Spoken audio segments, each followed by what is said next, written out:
When mankind first awakened with the light of consciousness, he inadvertently cast a shadow behind himself. Initially, this darkness was a trivial matter, but over time the problem of the shadow side of the psyche has grown disproportionately, as the more we strive for the light, the darker and denser our shadows grow. The hidden shadow lurking within the psyche of each individual has the potential to be immensely catastrophic, in both our personal lives and within society more broadly. While facing our inner darkness is a difficult task, doing so can be psychologically enriching, as our shadows possess unmanifest potential. In this video, we will provide a comprehensive overview of the psychological shadow, and explain how you can integrate your inner darkness in order to become psychologically whole.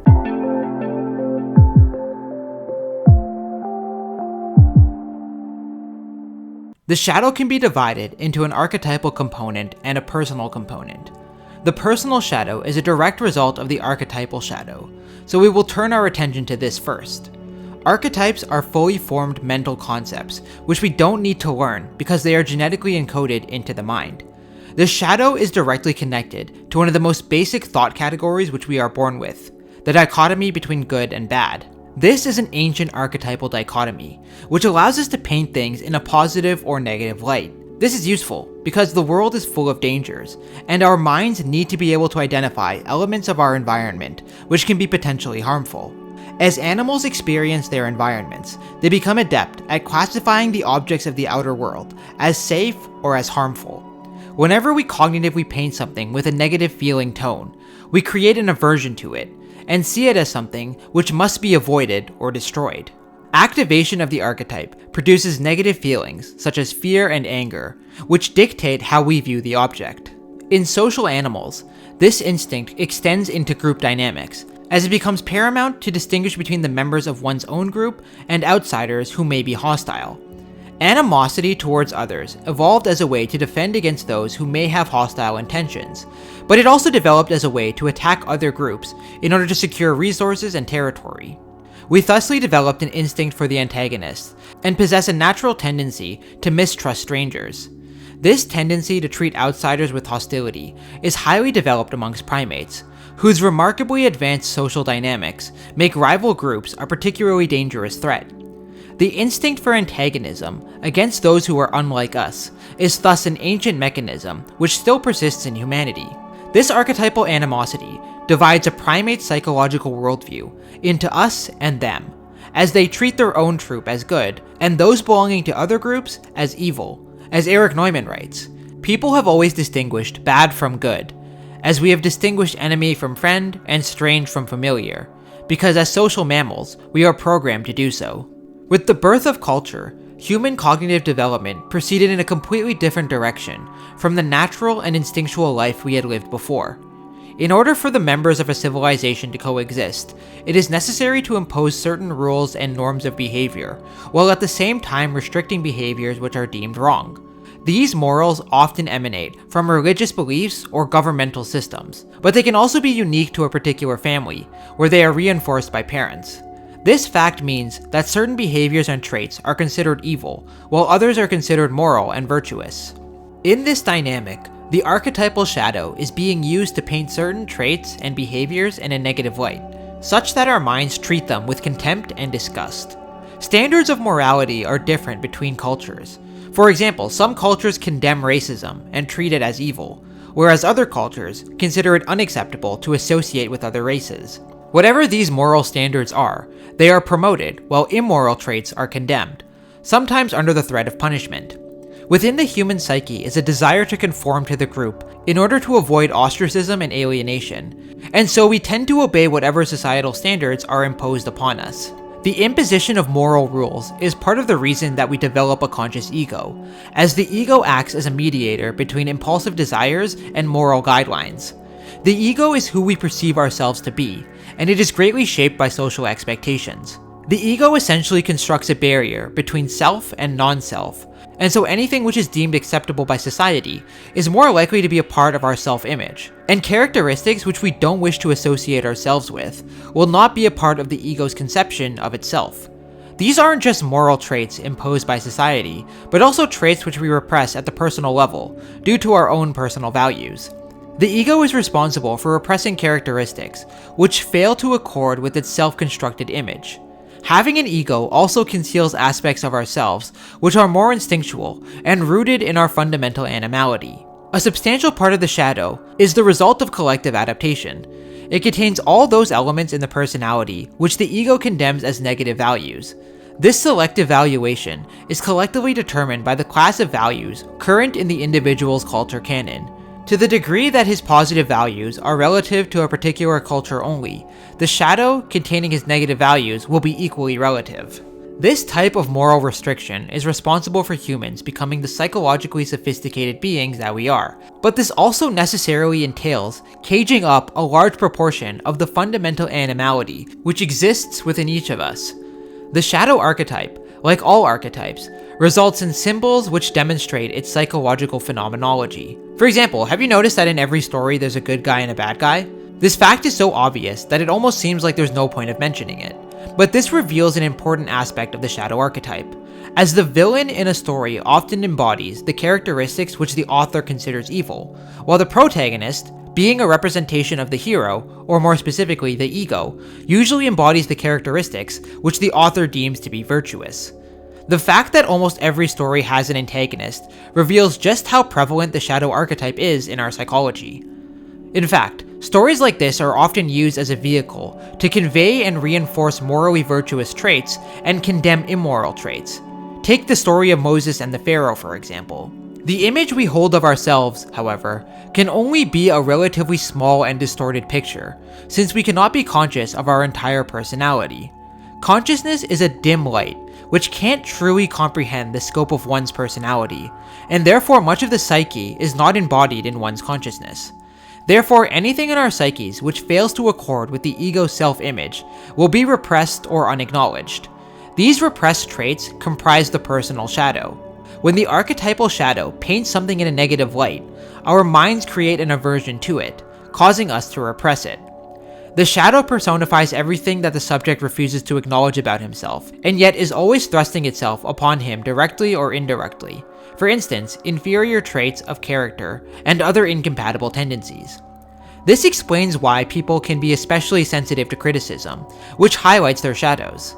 Being criticized opens us up to our shadows, but because the ego wants to maintain its self-image, it will often react with hostility, revealing the aversive reaction we have to the shadow, as we push away any acknowledgement of the dark traits that we don't wish to accept. Now, not everything which we view in a negative light will necessarily be a part of our personal shadows. For example, if you hate drug addicts, this doesn't necessarily mean that you are secretly a drug addict. Therefore, we can make a distinction between shadow traits which do exist within us and shadow traits which don't. When we speak of the personal shadow, we are specifically speaking about contents of the personality, which are rejected because we have used our archetypal shadows to paint them in a negative light. We speak of a personal shadow when the archetypal shadow is being used against certain aspects of a person's own personality, hence why these traits are repressed, and hence the hostility we feel when these traits are pointed out by others. We can also speak more broadly about aspects of the personal unconscious, which aren't seen in a negative light. Rather, the ego just hasn't noticed them. This means we can make a distinction between the personal unconscious and the personal shadow, which is the part of the personal unconscious which we deliberately hide because we view it unfavorably. By believing in a certain ideal of morality, we automatically condemn aspects of ourselves which do not fit with this conception, and so the shadow takes on those characteristics which the ego condemns. The ego thus represses its inferiorities, the traits which we don't want to associate with ourselves, creating a dark side which seldom becomes recognized. As Jung describes, this inferior personality is made up of everything that will not fit in with and adapt to the laws and regulations of conscious life. It is compounded of disobedience, and is therefore rejected, not on moral grounds only, but also for reasons of expediency. However, this inferior side of our personalities can't simply be repressed away. The more we ignore our dark, unwanted qualities, the more these traits will explode when we least expect it. If you contain your rage at work, for example, it may suddenly re-emerge when you are at home with your spouse or kids. Trying to be a morally virtuous person at all times means that we won't recognize when we are failing to live up to our expectations. The personal shadow, because it is not associated with the ego, forms a complex, almost like an evil version of ourselves, which will act independently of our conscious intentions. And so as long as the ego treats this side of the personality as alien to itself, the shadow will continue to secretly influence our actions, without the acknowledgement of the ego.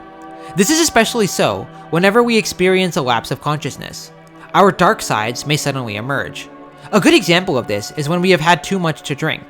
A less morally inhibited version of ourselves may come forth, revealing the shadow which was previously stowed away in the darkness of the psyche. Early myths and religions contain references to demons and other evil spirits who supposedly can possess us and cause us to do evil acts. Such images are the result of the shadow, which is felt almost as a demonic presence which takes over our lives and leads us against our moral beliefs. The ancient Greeks had the word akrasia to describe the state of someone who has lost their sense of self-control and felt themselves to be possessed by the will of an external force. Demons in religion and folklore are often depicted as grotesque and terrifying, and this is because the shadow is described with the qualities of an evil, antagonistic entity. The shadow can behave in an almost autonomous manner, and the more we repress our inferior side, the more it fights back, which is where the idea of demon possession comes from. Unfortunately, there can be no doubt that man is, on the whole, less good than he imagines himself or wants to be. Everyone carries a shadow, and the less it is embodied in the individual's conscious life, the blacker and denser it is. If an inferiority is conscious, one always has a chance to correct it. Furthermore, it is constantly in contact with other interests, so that it is continually subjected to modifications. But if it is repressed and isolated from consciousness, it never gets corrected, and is liable to burst forth suddenly in a moment of unawareness. At all events, it forms an unconscious snag, thwarting our most well-meant intentions. It is like caging up a wild animal. Consciousness can only hold it back so long, before the dam inevitably bursts. Therefore, using the ego as a mask to conceal our shadow characteristics such as aggression, greed, or envy does not cause these traits to disappear. Instead, whatever we don't accept as belonging to ourselves becomes projected onto others. Whenever our minds recognize a shadow trait in someone else, we tend to notice it much more easily. This is because it is far easier to see our shadows when they are apparent in someone else. That way, the ego can go on acting like the trait is something external, and thus maintain its beliefs about itself.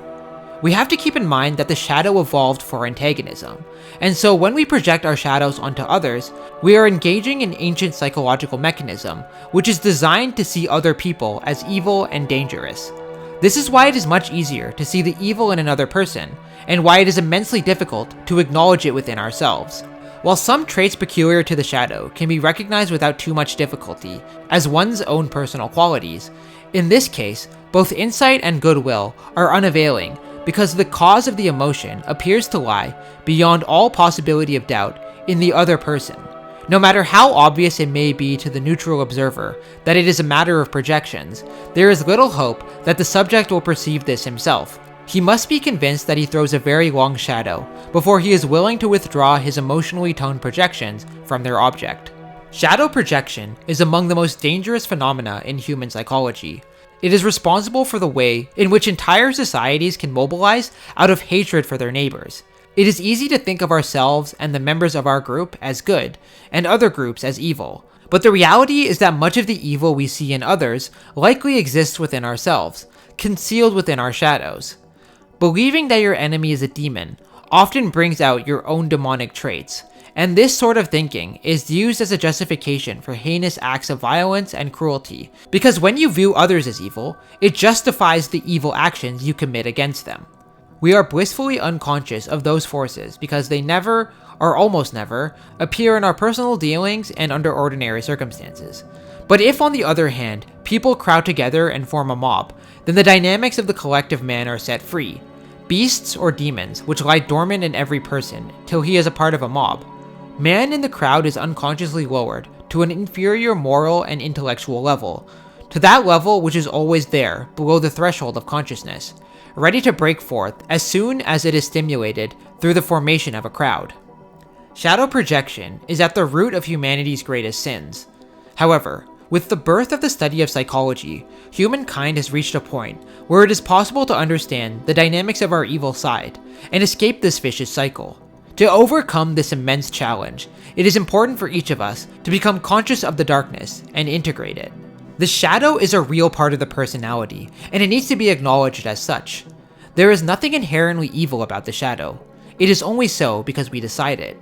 Therefore, we need to find a way to live in harmony with our shadows, so that we can channel its qualities in a productive rather than destructive manner. If it has been believed hitherto that the human shadow was the source of all evil, it can now be ascertained on closer investigation that the unconscious man, that is, his shadow, does not only consist of morally reprehensible tendencies, but also displays a number of good qualities, such as normal instincts, appropriate reactions, realistic insights, creative impulses, etc. On this level of understanding, evil appears more as a distortion, a deformation, a misinterpretation, and misapplication of facts that in themselves are neutral. The first step in this process is to become conscious of the shadow, for if it eludes our conscious awareness, we will be powerless against it. Being conscious of the shadow means withdrawing it from projections. Whenever you find yourself feeling hatred for another person, ask yourself why it is that you have such feelings, and what is it about the other person that makes you so mad. We often discover in others what we fail to see in ourselves.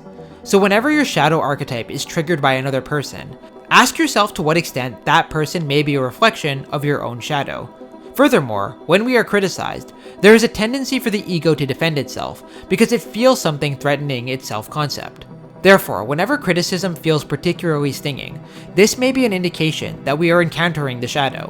Whenever we feel triggered, try to understand what it was that made us feel like that, and instead of feeling triggered, take the opportunity to explore your own mind. Exploring the shadow also means understanding which ideas, behaviors, or characteristics are being treated in a negative manner by your archetypal shadow. You can ask yourself what your moral values are. What do you consider to be morally wrong? And what beliefs do you have about yourself and the world? Answering these questions can make where we cast the shadow more apparent. When we expose where the archetypal shadow is cast, we can re-examine whether it should be cast upon those objects. For example, if you hate when people express their emotions, you can take a moment to try and understand where this belief originated, and whether holding it is really productive. Knowledge of the shadow allows us to deal with it in a healthy way, while drawing our attention to traits which we may have been unaware of. People who think very highly of themselves will not be able to mature psychologically until they are made aware of their own shortcomings. Knowing your own flaws makes it possible to improve as a person, rather than ignorantly remaining in the dark. Once we identify what our shadow traits are, the next step is to find space for them to exist. For example, aggression can be channeled into a constructive manner through a martial arts class or through exercise. Creativity is also another place for our shadows to find a certain degree of expression, which is why dark themes are often expressed in music and film. We must also recognize that a significant portion of our shadow is shaped by societal expectations, which can be arbitrary and even at times harmful. The fear of societal judgment often fuels the suppression of our shadow aspects. However, by acknowledging the influence of society in molding our shadows, we take a vital stride towards attaining consciousness of these hidden facets and integrating them into our lives. By breaking free from the constraints of societal rules, we empower ourselves to individuate and grow, ultimately becoming a positive influence by challenging society's preconceived notions and demonstrating that what they deem to be wrong may not be inherently so. Seen from the one-sided point of view of the conscious attitude, the shadow is an inferior component of the personality and is consequently repressed through intensive resistance, but the repressed content must be made conscious so as to produce a tension of opposites, without which no forward movement is possible. The conscious mind is on top, the shadow underneath, and just as high always longs for low and hot for cold, so all consciousness, perhaps without being aware of it, seeks its unconscious opposite, lacking which it is doomed to stagnation, congestion, and ossification. Life is born only of the spark of opposites. Acknowledging the shadow is also necessary for individuating and for embodying the higher ideal we set for ourselves. Seeing our shortcomings gives us a chance to work on them, and to strive to be the person we wish to be. If you notice that you are failing to live up to your ideal, it gives you an opportunity to develop your character. A dim premonition tells us that we cannot be whole without this negative side, that we have a body which, like all bodies, casts a shadow, and that if we deny this body, we cease to be three-dimensional and become flat and without substance. Yet this body is a beast, with a beast's soul, an organism that gives unquestioning obedience to instinct. To unite oneself with this shadow is to say yes to instinct, to that formidable dynamism working in the background. The awareness of our own shadow also facilitates a deeper empathy for others, unveiling the fundamental truth that all individuals bear imperfections. Through this realization, we foster a greater sense of compassion and understanding towards our fellow human beings. If people can be educated to see the shadow side of their nature clearly, it may be hoped that they will also learn to understand and love their fellow men better. A little less hypocrisy and a little more self-knowledge can only have good results in respect for our neighbor, for we are all too prone to transfer to our fellows the injustice and violence we inflict upon our own natures. Another thing which is useful to realize is that the archetypal shadow is an important feature of our minds and can be useful if we use it to prohibit genuine evil. Thus, you can use the archetypal shadow to create an aversion against things which are bad for you. It's okay to feel contempt for certain things, as long as doing so isn't just an attempt to conceal your own inadequacies. For example, if you're addicted to cigarettes, viewing smoking in a negative light will be the first step towards guiding yourself away from smoking. Once you do so, you will feel your unconscious pulling you back towards it, as the shadow side of your psyche will attempt to act independently of your conscious intentions.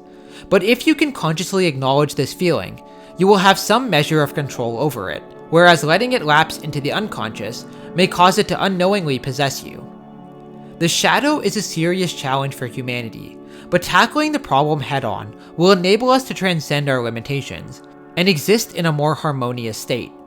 If each person took the time to consciously confront their shadows and integrate them into their lives, instead of projecting them onto others, humans would live in a more peaceful and cooperative state.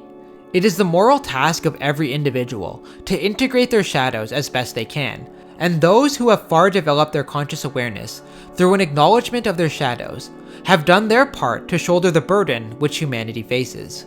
Such a man knows that whatever is wrong with the world is in himself, and if he only learns to deal with his own shadow, he has done something real for the world. He has succeeded in shouldering at least an infinitesimal part of the gigantic, unsolved social problems of our day. These problems are mostly so difficult because they are poisoned by mutual projections. How can anyone see straight when he does not even see himself, and the darkness he unconsciously carries with him into all his dealings?